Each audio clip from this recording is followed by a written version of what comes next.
And now it's time for Leadership of the Leaf with Dice and Austin. Let's jump in with a cut and a light. Hello and welcome everyone to an episode of Leadership of the Leaf. I am Dice. My name's Austin. And today we will be discussing in our cigar topics 5 things not to do when smoking a cigar. Ooh. I'm sure there's more than 5, but I think these are top 5, I'd say.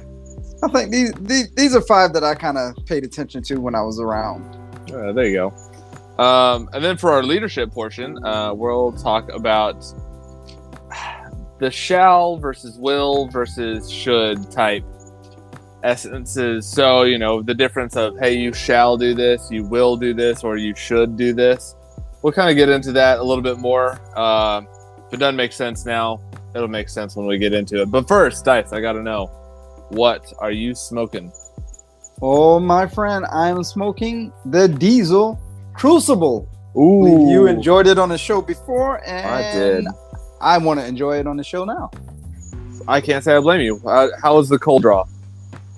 The cold draw, I actually got a little disappointing. Is natural tobacco. I didn't really get much flavors. Well, but that was the cold draw. Well, I mean, are you into your first third by now, or too early to tell? It's a little too early to tell. I mean, I'm getting some flavors now, but I'll wait until we talk about the first third. Okay, and then of course, Hennessy. What type of Hennessy are you pairing it with? Because everyone knows you pair it with Hennessy. That's true. You ready for this one? I don't think you're ready. I don't think our listeners are ready because I see it. Man, I am drinking a Hennessy mojito. A mojito with Hennessy? A Henny Oito. Henny Oito. All right. So let me ask you this then. How does the mintiness and lime of the mojito pair with the Hennessy? How does that balance out? The first time I made it, I used, I guess, too much lime. But now I balanced it. It's actually really balanced. I get both flavors. They don't conflict. And it's more of a fruity than sour. Interesting. So it's bringing out more of those like floral notes? Yes. Okay. Hennessy has a floral like back to it and citrusy notes. Yeah. And there's a hint of vanilla in there too. Yeah. All right. I can get behind that. That'd be interesting to try. All right. Now, of course, it's my turn. Yes, and I saw your bottle and I'm excited. So what are you smoking? First off, I'm smoking the LFD La Vocata. It's a nice Maduro-esque wrapper. It's a little bit longer than I normally smoke. Probably about a 6 or 7 inch type, but it's not Churchill because it's not thick enough. I don't want to call it a Lancero because I don't think it's thin enough for a Lancero. But it's good. It's good. Cold draw. Got a little bit like coffee notes. Okay. Maybe some dark chocolate in there. Yeah. It's good. I'm starting to get some flavor notes from it, but I haven't quite gotten into it all yet. And of course, I'm pairing that with. It's been a very special month. I'm pairing that with some Redbreast 12-year, my favorite whiskey. Oh man, I just the sight of it just excites me. I like it. I love it. It's so good. If you've never had some, it's definitely worth a try. Be warned, it's not the cheapest bottle you can buy. It's not the most expensive either. It's not like, Blanton's or something. All right. Well, man, I hope you enjoy every single drop of that bottle. I will. Unless the wife steals some from me. But then, that's... What can you do? That's one good thing about mine is she doesn't like Hennessy. Yes! Yeah, I got mine started. And it was... I regret it sometimes, but then other times I don't because she allows me to buy more of it because she likes to get it.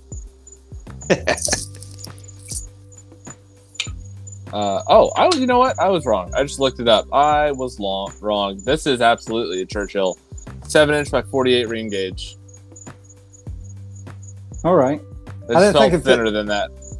Got it. Churchill, like ring gauge, kind of changed over time a little bit. So the old school Churchill is around 46, where the newer ones are around 50. Yeah. So yeah, that's where I was thinking. I was like, this seems too skinny. But I was wrong. But that's okay. Yeah. All right. So, shall we jump into our cigar topic? Oh, yes, sir. Yes, sir. All right. So the first thing I want people to beware of is the motherfuckers that like to try to stack dimes. You know what stacking dimes mean? I absolutely do know what stacking dimes means, and I would 100% agree with you, because what you end up with is a lot of ash right there on the floor. Correct. These are the guys that try to do their little ash contest, and if you look at a ash when it gets really long, it kind of resembles that of if you were stacking dimes on a table. Yep. And then they are willy-nilly with it and talking and laughing, and it fucking falls. It's okay if it falls on your own shirt or whatever. You're like, oh, I'm stupid. Yeah. But if I'm sitting next to you and it falls in my drink or something, come on, dude.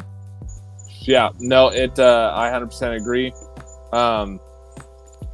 I've also been doing it, I used to go for the longest ash stuff, and that's fine for the most part. Like, you can do that stuff. I tend to see how long of an ash I can get with good quality cigars in my backyard. Yeah. Because I don't care if the ash falls in my backyard. It's not that big of a deal. You in a brick and mortar or something else, or somebody like your friend's little smoke room or whatever, and the ash falls on the floor, like, that's kind of a dick move, because then it's just gonna smell, or they have to clean it up. Yeah, somebody has to clean it up, man. I mean, I know it's not your job, and it's kind of my job because I work here, but you don't have to be a dick. Yeah. I'm not saying that you ash all the time either, because keeping a healthy amount of ash on your cigar is actually good for your ember. Yeah, it's mainly for that's why I use the term stacking dimes. It's mainly for the people that try to get the longest ash contest. Unless you're in a longest ash contest with someone, or is it really necessary to have the longest ash? Understand that ash regulates your temperature and all the great things that come with it, but you really need it like fucking 4 inches out?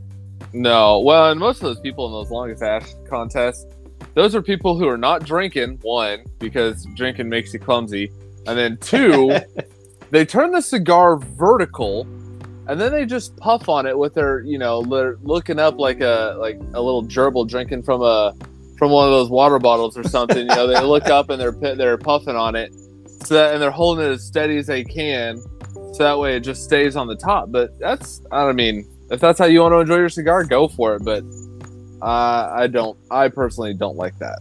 Yeah, I'll leave that for the contest people. Me as well. Another thing you don't want to do, first off, we all know, don't talk about politics or religion in the workplace. It's the same thing when you go to a lounge. You should really just try to leave politics and religion at the door. Don't bring it in. If you and your buddies are off in a corner and that's what you guys want to talk about, sure, go for it. But polite conversation with some people you don't know, I just leave it out. Yeah, I would just steer clear, because everyone has their own views of politics and religion, and there's just certain things you can't argue. And I don't know what side you're on. You don't know what side I'm on. I mean, it could be Hatfield and McCoy's up in this piece. 100%. Then you'll be spilling your ash on the floor again. Along with a couple other things. Be some furniture moving. Yeah, right? No, I just don't think it's required. It's the state of this country is so divided mostly over those two particular items. That's just best to not even bring it up. Yeah, most time we're in the lounges, it's mostly about sports or something that happened in the news that affect everyone, like Katrina. Yeah. Sadly to mention mass shootings as of lately, but majority of the time it's mainly about sports, basketball, football. I'll say baseball is out there, but I haven't heard baseball that much. It's mostly been football and basketball. Yeah. I like to talk about other people. Hey, what do you do for a living? Talk to me about your job. Hey, what's that like? Hey, what do you smoke? Oh, that sounds good. Maybe I should try that next time. Hey, what do you pair with it? Start talking. I strike up conversations about what we're doing, because there's so much stuff that there's maybe an insight that somebody just thinks is common knowledge and it's a throwaway fact, but you clutch onto it and you're like, I've never heard that before, and that's great. I want to know more about that. Yeah, there's a lot of talk. One that I went to, they was talking about Teslas for a while, and I was, wow, that's a conversation I can get in. Yeah, right. I mean, that's cars. Yeah. I've been bitch about women. Oh, that's a very strong topic. My wife, I can't believe what she made me do the other day. She up there bitching because I drop ashes on the floor. Yeah, I can't. I'll drop ash wherever I please because she spends all my money. Fuck. It's okay. We love you, babies. Mm-hmm. Disclaimer: that's not at all how the conversation went. Oh, babe, if you're listening, I love you. Ditto.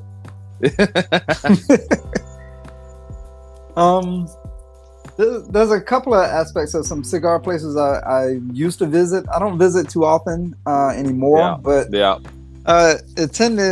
like to brag about what they smoke, how they smoke, like anything about what they're smoking. Not everybody can afford your whatever Opus X Plus Maximum to the limited edition power. So. Yeah. No, yeah, and that's okay, great. You guys spend money on cigars. Great. You bought the highest quality whiskey to pair it with. Whatever the case happens to be. No one cares. Nobody cares. No, I'm just there to enjoy whatever cigar I have. Now you probably enjoy yours. Maybe you enjoy yours more than mine. Don't really care. I'm not smoking it. Yeah. Yeah, and that's the thing. Like, I mean, I don't know how many of these cigar groups I'm a part of, and they're like they're constantly just there'll be at least a post a week, if not more, whether it's MeWe or Facebook or whatever, and it's usually check out I went on a cruise down to Mexico and I found these Cubans and blah blah blah, and then 9 times out of 10 everybody comes out the fucking woodwork and tells them how fake they are or whatever when they're just trying to brag, and it's just leave it alone. It's not worth it. Yeah. I mean, I like to sit there and tell people, hey, this is what I'm drinking, but that's not as a brag. It's purely just a factoid, like, hey, I like to pair it with this. Maybe you should try it next time. Only time I really let's say brag or mention my cigar. Only time I ever mention that is I'm smoking this Davidoff limited edition whatever because it's my anniversary. That's why I'm smoking this. I got a special occasion. Yeah. Oh man, congratulations on your anniversary. How many years? Too many. Yeah. Remember what he said. It wasn't me. I'm definitely in my first third. Yeah, all right. So talk to me about your first third. So my first third, I think it's going to be different than your first third when you smoked it. Reason why I think it's going to be different is because 1, I'm drinking Hennessy. 2, I'm drinking a Mojito Hennessy.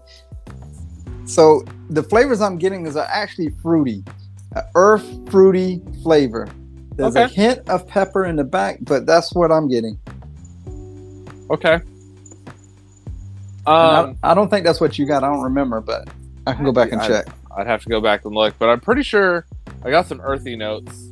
I definitely get black pepper, but I don't quite remember the fruity. I think I tasted something else.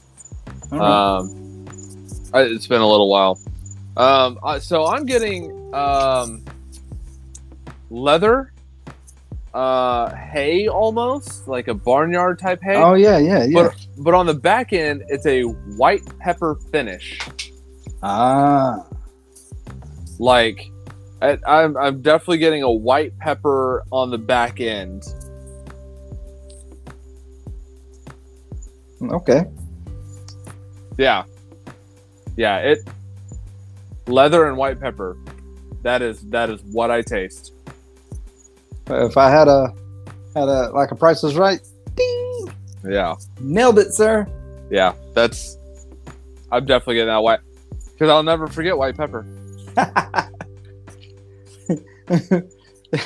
Why was that? I can't remember. Which one? You talking the one? Your that white we- pepper. Why do you say you never forget white pepper? Oh, the aging room Quattro. Oh yeah, yes, I remember. Yes. Where we got punched in the face with white pepper and it was on our lips for like 2 hours after we finished the cigar. It's like definitely like that's white pepper. That's white. That's white pepper. But it's good. It's good. It's very, very nice and balanced. I'm excited to get into my second, third. But we'll continue on with some of our lists. So for me, I think something else you should not do is don't seat yourself like in between a bunch of people who are not smoking and then just light up. You gotta be courteous, sit yourself on the end, especially if you're out with a group of people who don't smoke. Or whatever, and you're outside and you want to smoke a cigar, and that's great. Like, fine. Go downwind. Go at the edge of the table and try and, make sure if you're with people, that it's okay that you light up. Just check in with them. Don't be that asshole. Well, yeah, because cigars already get a bad rap. They get a worse rap than cigarette smokers, which I think is kind of funny to me. But don't go ahead and give everyone that reason to blame the cigar guy. Ask, Yeah. hey guys, we're in a group setting, we're outside. You guys mind? No, man, go right ahead. Boom. Yeah. If they say no, just politely move somewhere else or whatever you need to do. Yeah. Move away from the group. Maybe smoke a cigarillo. Yeah. Something short so you could get back to being with your group. I do a lot of things where I go over to people's houses and sit on the patios, and I might bring a travel humidor with me, and I'm like, hey, we're on the patio. Do you guys mind if I light up a cigar while I'm out on your patio? 9 times out of 10, they're like, nah, man, go ahead. It's fine. And then I'll be cognizant and aware of where my smoke is billowing to. And I try to move around in case I'm blowing in somebody's face on accident. And I usually try not to. My wife doesn't smoke cigars at all, and somehow, I think the age-old adage is true: smoke's attracted to beauty. Because no matter what way the wind is blowing, I've switched seats with my wife because the wind is blowing straight to my left, and that's where she's like seated. So I was like, "Well, I'll just switch seats with you. It'll keep going to the left. It's fine." I switched seats. The smoke started going to the right, to straight to her. So I swapped back, started going back to the left. I was like, baby, I'm sorry. I was like, I'm trying. She's like, no, it's fine. Yes, I've been in that same scenario. You know what? I'm gonna just sit over there. I'm gonna sit over there. You sit over here. Just listen to music. We can talk. We're good. Yeah. I started blowing it up. I just started blowing my cigar smoke up, and it would be like up. And then it would go straight down over top of her. And I was like, I don't even know what you want me to do at this point. Like, I'm sorry. I give up at life. Like, I can't figure out the wind dynamics. And fuck, scientists, come over here and help me. Like, I don't know. Oh, man. That is such a true tale for so many scenarios I've been involved with. Yeah, and it's not like you're trying to be a dick and, like, blow it in her face or anything. It's just, you're literally trying to be nice. Like, I've blown it off to like behind my shoulder, and it's like it'll go around behind my head and like hit her side of the face or something. I'm like, come on. Yeah, my kid will sit outside sometimes with me, and she'll play a DS. And yes, smoke goes her direction. I'm like, I'm such a bad father. Yeah, there's nothing you can do about it either. No, just roll with the punches, I guess. Yeah. So, but and then if you're in a brick and mortar. I kind of like this one. If you're in a brick and mortar, don't be the person that's like, I'm gonna go sit over here and type on my computer and listen to loud music without headphones in or something. People are trying to have a nice conversation, relax, whatever. If you want to go sit on a computer in a corner somewhere, that's on you. That's 100% on you. I get it. Social cigar lounges are supposed to be social settings. But if you want to treat it like a kind of like a coffee shop where you're just typing away on your computer, having a cigar and a drink, fine. I'm not going to be upset with you on that one. But don't sit there and be an a-hole and sit there and be like, oh yeah, I'm gonna just sit here and blast music without any headphones in, or talk really loudly on the phone the entire time, or whatever the case is. Yeah, that's why I start. Most cigar guys, I can't say all. Most cigar guys are courteous people. We're courteous, distinguished gentlemen smoking tubes of tobacco. Okay, maybe not all of us, but we want to get of tobacco, huh? Tubes of tobacco. That's what they are. All right. I'm gonna let you have that one. Tubes of tobacco. Not the way I would phrase that, but all right. Oh, all right, cool. Now this next one, a word was coined that we both heard. Oh, we both enjoyed this word, and it fit so perfectly with this last one. I had to include it. I don't blame you. I'm reading the notes and we're talking about it, and I love it. I'm very confident everyone has witnessed someone in a humidor talking to the tobacconist or a worker or something like, "Hey man, I smoke this kind of cigar. You have any suggestions?" And you listen to the suggestions, and he asks question after question after question, and the guy says, "You need this cigar. This is the one for you." And the guy's like, "Nah," and picks up something completely randomly different and walks out. Yeah. Now that person is now referred to as an ask hole. It's the same thing when your wife, your husband, your kids, your employee, your supervisor, "Hey, I need your opinion on this. What would you do in this scenario?" And you're like, "Oh man, I got the perfect answer. Here is the answer to your question, laid out on a silver platter. Here's how you deal with this situation. Boom, roadmap. Here you go. That's cool. I'm gonna go other way and do something else." You're like, "Why the fuck did you even ask? Why'd you even ask me, you fucking asshole?" Yeah, like I've been into the humidors, and I love a good salesman. Don't get me wrong.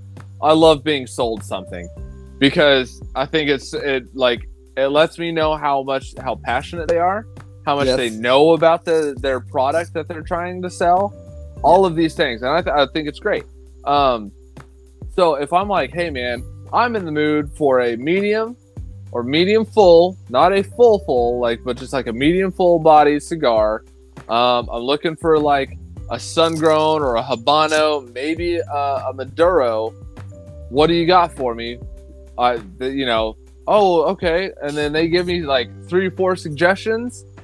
Okay, cool. I'm going to probably pick up at least 1 or 2 of those, and then maybe a third one that I've had my eye on just because I was like, "Oh, I haven't tried that one yet. I want to try it." Whoop. Yeah. And then I'll ask them, "What's this one like?" And they're like, "Oh, it's a completely different profile than you were asking." Okay, cool. I've been seeing this. I want to try it, but I'm going to get these other 2 that you suggested, and we'll go cash out. Yes. That's probably the best way to do that scenario. Yeah. Instead of wasting his time or her time. Yeah. I mean, don't get me wrong. I've been into a cigar lounge, a cigar lobby, brick and mortar, and I've asked, "Hey, this is what I'm looking for, blah, blah, blah." And they pointed me to some cigars that I've had before. And my flavor profile of those cigars did not meet up with what I was looking for. And I told them, I'm like, "Hey, I've had those cigars before. While they're good, they're not what I'm looking for. Yeah. This is, I get this kind of flavor from that. Here's what flavor kind of profile I'm looking for. What do you got for me that I haven't tried?" And if they can't answer those kind of questions, then I'm like, okay, I get what you're saying, but I just don't get those flavors. I'm going to try something else. Well, I agree with you in that aspect because I've been to 1 or 2 where whoever's working, They're really just a worker bee. They're not a tobacco person. They're not a cigar person.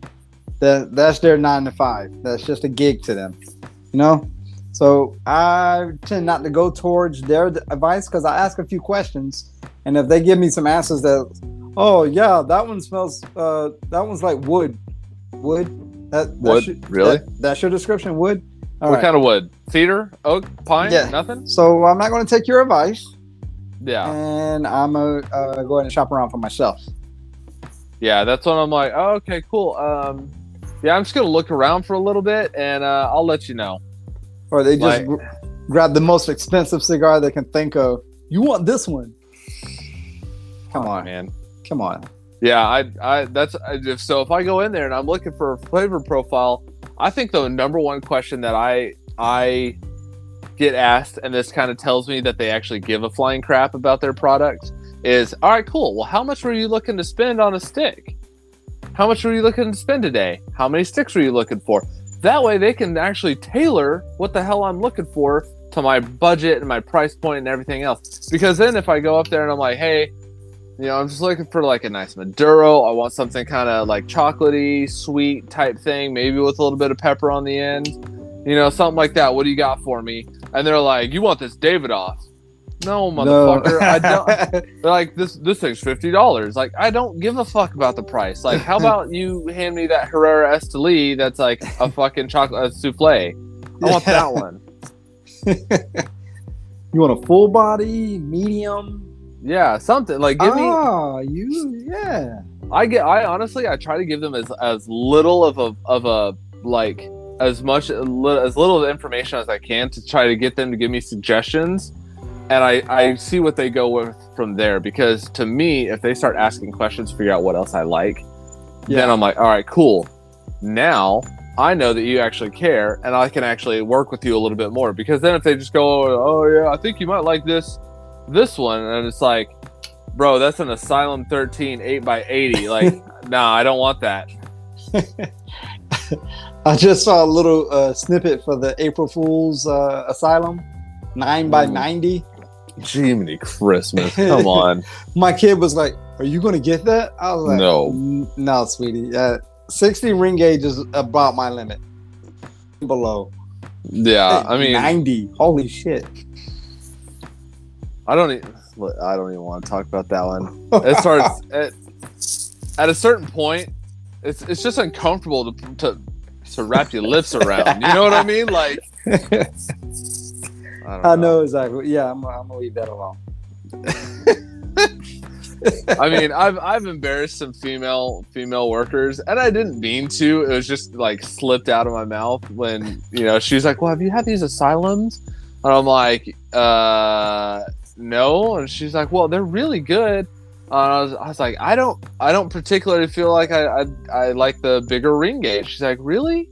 Why not? I'm like, look, at a certain point, it feels like I'm not puffing on a cigar anymore, and I might be puffing on something else. And her face went red, and I was like, oh fuck. I was like, you know what? I'm just gonna go over here, and I'm gonna pick some stuff up, and I'm just gonna leave. Yeah. I bet you she'll think about them a little different. I have not seen. I'll be honest. I have been back to that brick and mortar since. I have not seen her back in there. That's fine. They should know by now. Yeah, and I don't mean that like, no hate on anybody else. It's just that's just the feeling that I get. All right, I agree. All right. Are you in your second third, or you want to do the second third after the break? I think I'm going to do the second third out after the break. You guys hear the clicking because my cigar went out, and now I have to relight. Yeah, we'll do the second third after the break. After I get this thing relit. We'll be right back after this break.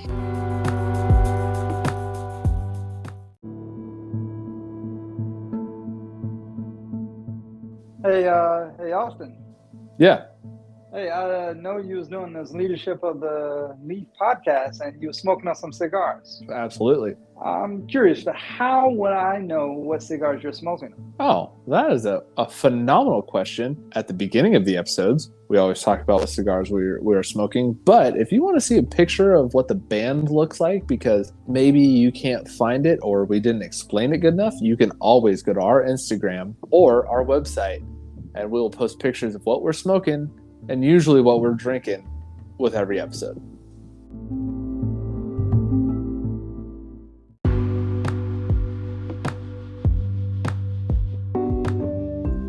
And we're back with some more leadership of the Leaf. All right, so right before the break, we finished our cigar topic of things not to do when you're out and about when smoking a cigar.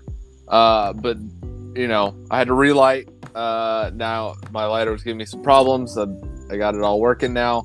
So what's your second, third like? My second, third is doubling down on fruit. Double down on fruit. On fruit. And double down on pepper. It really is a nice balance. I don't want to talk shit, but it's a very nice balance because I'm usually not a strong pepper guy. But maybe it's the mixture with the mojito, but it's balanced nice. Very, very nice. So for me, my those white pepper notes have disappeared. Oh, it's straight disappeared. It's silky smooth. Oh, I like the sound of that. Yeah, so it's got a nice smooth flavor to it, and it like the back end, it's smooth and leathery. Okay, I can get with that. So is it mild or is it medium? So they build this as like a medium to medium full. Yeah, it's man, it is just honestly I'd say medium to medium full. Oily leather type notes is kind of what I'm getting. And it just smoothed out. Perfect. Yeah, it's good. Oh, it's really good. We'll see how it finishes. I'm looking forward to this. This is the first time I've ever smoked this cigar, so I'm enjoying this cigar. I've smoked LFD before. I remember, it's been a long time.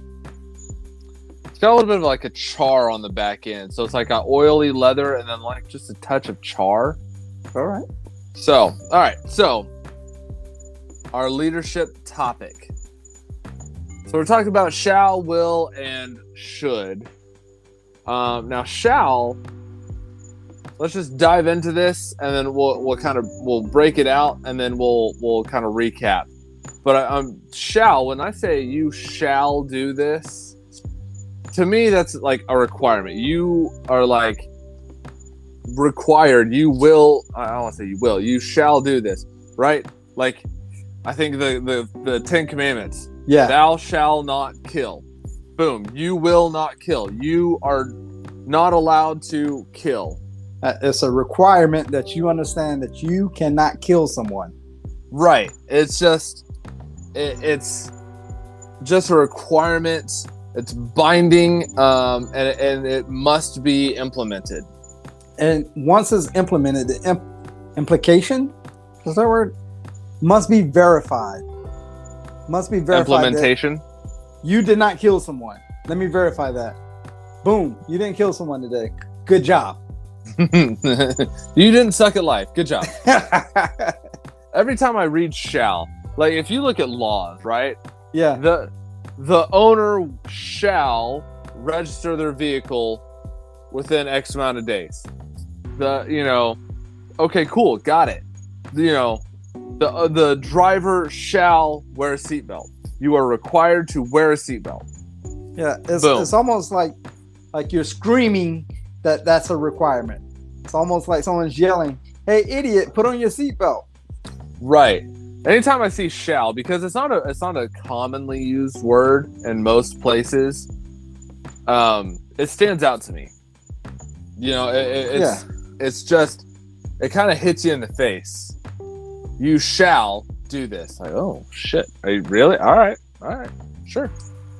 Well, I see contracts and stuff that come through, like let's say landscaping contract or whatever you want to put in there, widget contracts, and near the top, near the first paragraph, it indicates all the requirements, all the shall.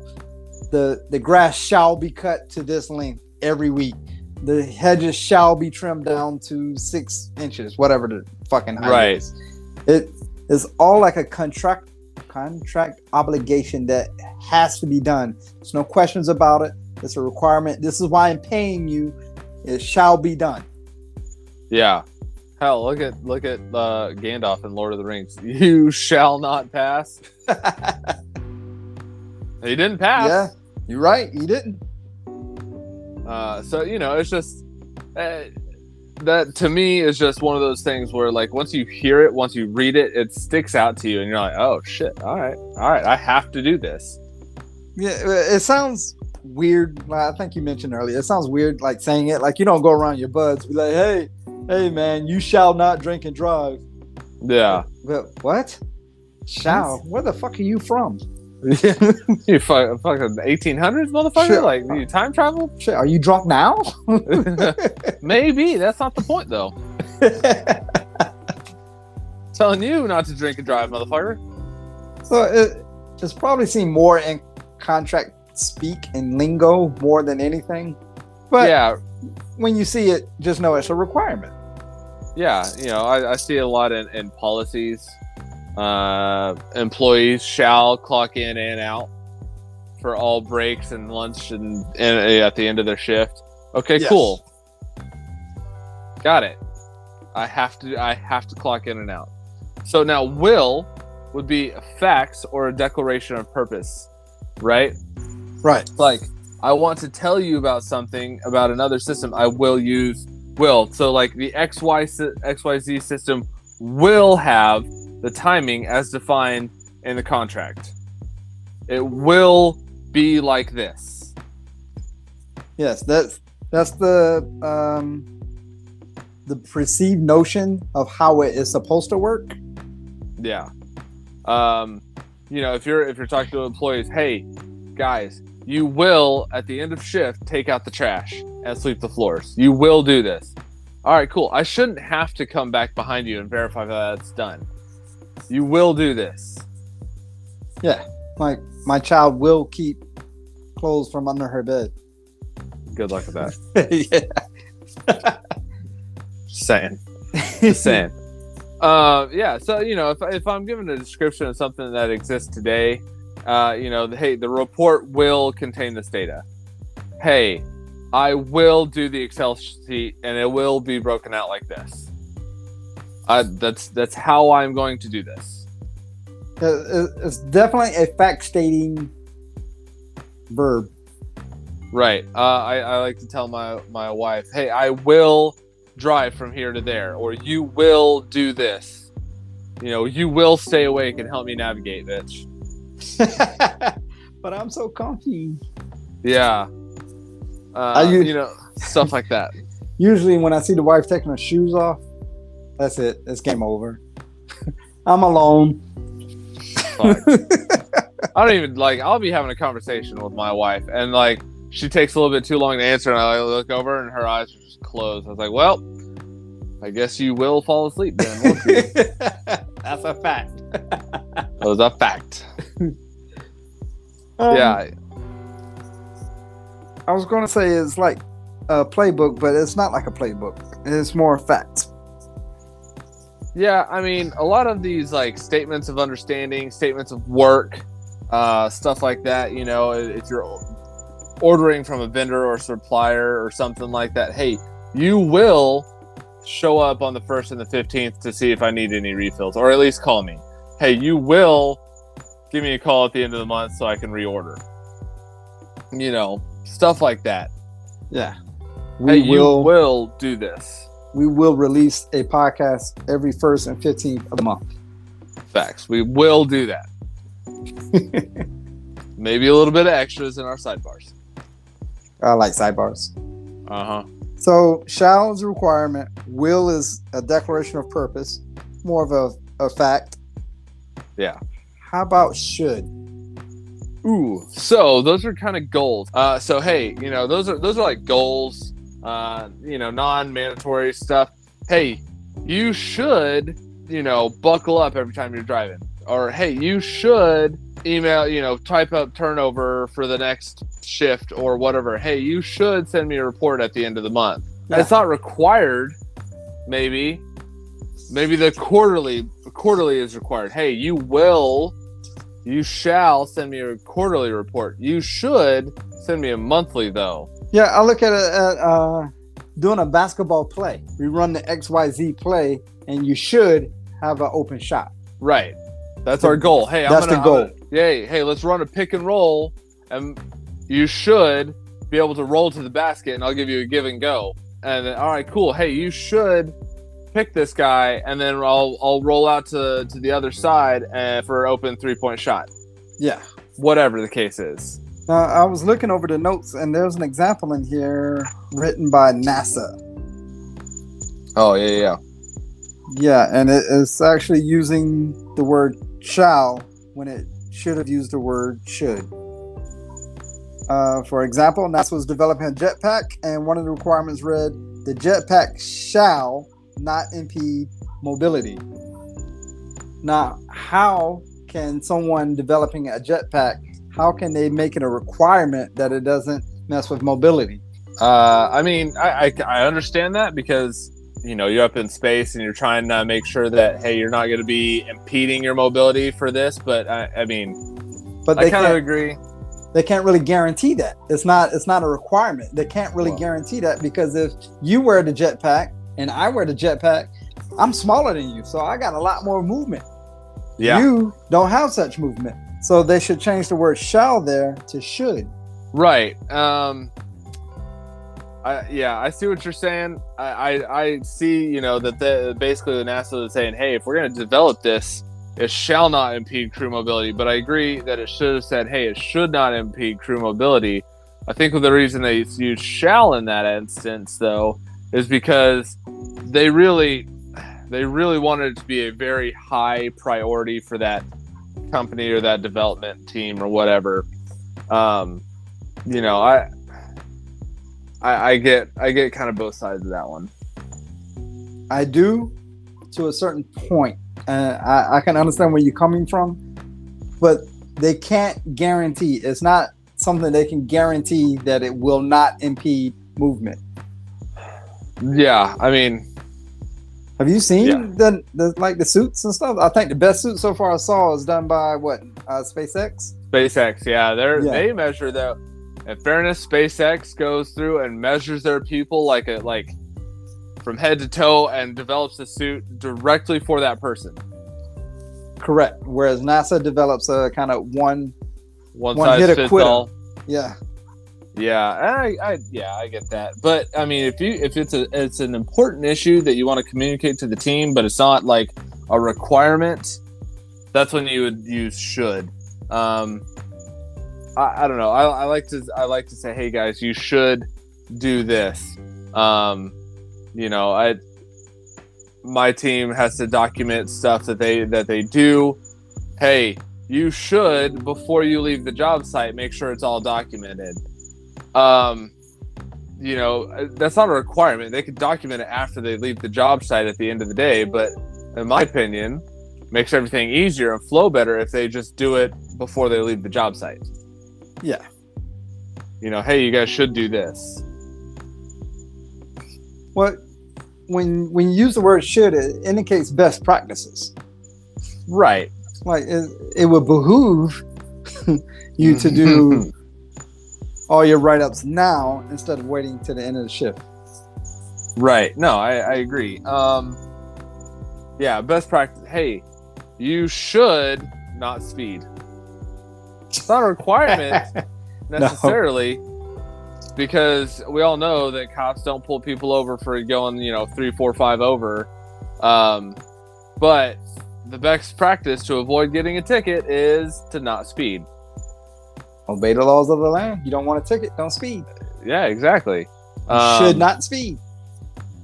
You know, but I've seen a couple of my friends. You know, they have kids that are teenagers, 16, 17, stuff like that, and they always tell them, "Hey, you should not, do this if you don't want if you don't want to end up pregnant, or you don't want your girlfriend to end up pregnant. You shouldn't have sex." Okay, great. That's the best practice. But if you really want to make it a requirement for them to not get pregnant, you shall not have sex. Period. Dot. End of story. Got it. Right. But then that leads to one of those special words that majority of the people use. Must. You now, must. Majority of the time when we are talking to people, we use the word must. Yeah. And in all actuality, we're using the same definition as the word shall. Yeah, must. Hey, you must take out the trash at the end of your shift. You must clock in and out. Yeah, must is good for when you're talking.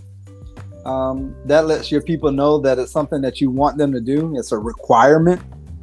But I would shy away from that if you're actually doing like contracts or just writing obligations down for company business talk. Yeah. Well, it doesn't. On paper, must doesn't read the same as shall. Right. But like you were saying earlier, if my boss comes to me and she said, "You shall take out the trash every day," I'm going to look at her a little funny. But if she comes up and says, "You must take the trash out," at the end of the day, I must do this, then I'm going to do it. Right. But if it's in your contract, employee shall. Oh, shit. All right, cool. Got it. I signed the contract. I got to do this. But if I'm just talking to you, hey, you must smoke a cigar while doing this podcast. I guess I shall. It just hits different. Must is good. Like I said, we've kind of talked about it. It's great for talking, not so great for writing. In my personal opinion. Yeah. Must is a talk, shall is a written. Yeah. Then you could do should and will. Kind of on either one in all reality. Hey, employees should see this, see these benefits at the end of the month. Should see these benefits? All employees must wash their hands before returning to work. Yeah. I know you've seen that before. Hey, would that hit a little bit differently if it said all employees shall wash their hands before returning to work? I think that would hit differently. They'd be like, shall? All right. Well, shall. Yeah. All right. A, B, C, D, E. Oh, yeah. Yeah. Happy birthday to me. Fuck that. Did you turn your watch on to do that hand washing thing yet? Or you got a Garmin? I got a Garmin. Oh, sorry. Apple Watch has a stupid thing that you can turn on, and it has like a 20-second timer with bubbles and stuff on it when you're washing your hands. It knows when you're washing your hands. Yeah, no, I'm good. Yeah, I turn it off. I believe it. Yeah. No, I got a Garmin. It tells me, a bunch of other information, useful actually information. Ooh, you hear that, Apple? I mean, I could customize the saying to do a lot of different things. Like, I have, I got to use the Julian date in a lot of my work. So yes. I have it customized to where I can see the Julian date. I can see different time zones and the date and stuff like that. So it helps me out. Yeah. Maybe I should switch mine to a time zone thing so I'll know what time you're at. Fuck yeah, motherfucker. I'll never remember. I know, it's funny as hell. Now you're 3 hours behind me. What the fuck did you just say? Oh yeah, I forgot you're central. Fuck. So not like you lived here for 9 years. Yeah, I should know. Should know. How about next time you will know? Is that better? Yes. I must know. Mm-hmm. Yeah. All right, so So shall, should, will, and a little bit of must. And right. no, we're not talking musk, like the scent or the person. Elon. Or the person. Okay. So shall requirement, will is about facts, and should are goals.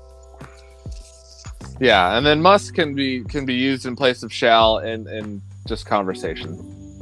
It's preferably used in conversation. I mean, you can say shall, I guess. Yeah, I mean you can, but it's just You probably turn a head or two. yeah. What? What the fuck did you just say to me? Did you say shall? Yeah. Let me get a dictionary real quick. Shall. Yeah. All right. How are you down to your last third? I am definitely down to my last third. Now I finished my mojito, and I will tell you that now I have leather and pepper, and the back end is fruit. So I don't know if it's because I finished my mojito that the leather jumped out, or the leather like build up for the end result. I'll never know until I smoke another one. I would say you can know. You just got to smoke another one and pair it with something else. True. Maybe a beer. Or coffee. Lame. Or coffee. I'm sorry. I'm just trying to give you some options. Hey, you know what you should do? Yes, please share. Go fuck yourself. Oh, forget about it. Forget about it. No, I just recently returned back from a business trip, and I was telling all my guys out there on this trip, hey, we should not get too drunk tonight because we have to work the next day. Yeah. It's not a requirement that they get super, that they don't drink, but it's a nice goal. Facts. But that's okay. It's all right. But yeah, so we talked about shall, should, will, must, and then the cigar. I think the cigar topic was great. I loved talking about the things you shouldn't do when you're smoking a cigar, and I feel like those are just so applicable anywhere. Yeah, I agree. I just picked 5 that I kind of like took note of when I was out and about and around, and I like thought about it, and I was like, these are ones I see. I see people ashing on the floor. I see different things. So I was like, you know what? Maybe people shouldn't do this shit. Shouldn't. They shall not ash on the floor. I do know that there's been a couple times though where I've been smoking, and I'm like, oh, my ash is getting a little long, and I like reach for my ashtray, and like the ash will just fall off as I'm reaching for the ashtray, and I feel like an asshole. Yeah, I'm like, fuck. I'm like, my bad, guys. Sorry. Kind of use your hand to kind of cup sweep it in the ashtray. Yeah. I'm like, oh, sorry, then guys. Fuck. No, there's not much I can do. How's your final third coming along, sir? So I had a little bit of a longer cigar than you did, but oh yeah, you white... got that Churchill. Yeah, my bad. Oh no, you're good. You're good. I'm still in my final third. I'm definitely getting a little bit of a nicotine buzz. Oh. Which is interesting. The white pepper's back, but I'm still getting like now it's that leather is kind of morphed into like a meaty taste, almost. Okay. Reminds me of like beef jerky. Oh, all right. It's interesting. It's very interesting. It's like beef jerky, and then like on the back end, I got like a pepper. Like I think it's white pepper, but it's good. You don't smoke Churchills that often. I don't. Yeah, Churchills tend to lean towards a little, I don't want to say nick bomb because that's not the right word to use, but heavier nicotine near the end because of the size and the shape of it. Right, and I mean, they got the leaves facing a certain way. They gotta put enough binder in there, and one and over, it's longer, so Yeah. you have a more chance for nicotine the entire time. But it's good though. Yeah, I don't know if It's you not remember, overpowering. Like, when I first started, Churchill's was like my size of choice, my pick. I know, and I'm not smoking. Oh, what is that? A Toro? Get that out of here. It always made me laugh. That's what I'm smoking today is a Toro. Toros are not a bad cigar. Not No, a bad no, cigar no. size. Love. Love. I grew up. Yeah. Well, yeah, you evolved. Okay. Such mean- a nice way to say that. Well, gotta be somewhat professional, right? I think I've been the most unprofessional I've ever been on this show in this episode. It's good. Having a little bit of fun. I like it. Yeah, I'm definitely getting a meaty and it's white pepper taste. It's good though. I think there's so many things that go on with the construction of a cigar, especially when you go into these longer, Lanceros. How often do you see a Lancero anymore? Not often, and I'm gonna go ahead and announce this now. One of our episodes, we're gonna smoke a Lancero, so we can talk about Lanceros. Hey, I'm down with it. Yeah, Lanceros are great, but they're so long and skinny, and I think it's almost like a dying size. There's very few that are actually sold in a Lancero size anymore. Yeah, I can't really. When I go to the humidor, I'm blind-eyed to them because I'm not a Lancero fan. But I can't think of any that I've seen. I know that they're there. I would have to say it's probably the most unpopular size. I think cigarillos are sold more than Lanceros. Well, cigarillos are for me, cigarillos are nice because if I have 20 minutes to take a quick smoke break or something, I'm going to go for a cigarillo over a Lancero. Lancero is still going to take me like an hour. Yeah. It's still going to take me an hour to get through a Lancero. Well, maybe not an hour. Let's say 45 minutes, depending on what I'm doing. But, my father La Promesa, that's a Lancero. That's a 7.5 by 38. There's an Oliva Serie V Lancero, of course. That's a 7 by 38. All right. Yeah, it's just, I think Don Pepin Garcia makes a Lancero. Oh yeah. So there's a few Lanceros out there. It's definitely not sold in brick and mortars all that often anymore. Yeah. All right. It's kind of like Nubs. You only see Nubs in the Nubs cigar brand. Drew Estate is doing the Flying Pig. That's kind of in the same family. Yeah. Kinda. Nubs are deceptively small. They're great for travel, in my opinion. I love Nub cigars. They make a great Cameroon and a great Maduro nub. But it's definitely not outside of the Nub brand. I don't see that many. I don't see Drew Estate making a nub. Yeah. I don't see United Cigars or CAO making a nub cigar. It's literally a nub brand, Yeah. I agree with you. But I'm not saying that it's dead by any means. Lancero, I think it's dead.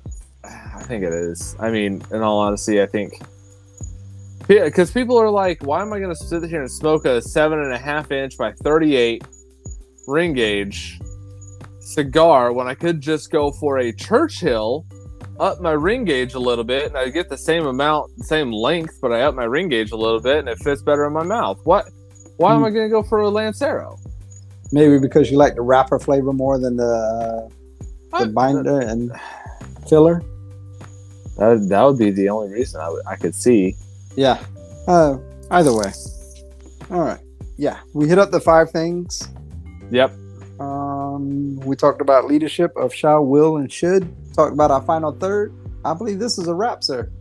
I believe so. Yeah. It's. I don't know. I'm still stuck on the Lancero thing because I just keep thinking about it.